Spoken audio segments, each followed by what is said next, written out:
میں نہیں سمجھتا کہ ایک ملک کو جیل خانہ بنا کر یہ کہا جائے کہ یہاں امن قائم کر دیا گیا۔ تم لوگوں نے اس قوم کی آزادی سلب کر لی ہے، تم لوگوں نے اس قوم کی آزادی چھین لی ہے،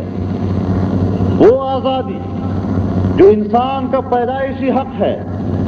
وہ آزادی جو انسان کو اسلام نے دی ہے، وہ آزادی جس کے لیے ہندوستان کی قوم 250 سال تک فرنگی سے لڑی ہے، وہ آزادی جو اس قوم کے لاکھوں جیالوں نے اپنے خون دے کر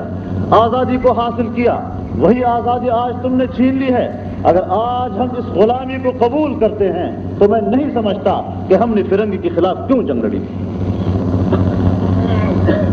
اگر ہم نے ایک بدیشی قوت کی غلامی قبول نہیں کی تھی، اگر ہم نے ایک فرنگی قوت کی غلامی نہیں قبول کی تھی، تو فرنگی کی اولاد کی غلامی بھی قبول کرنے کے لیے تیار نہیں۔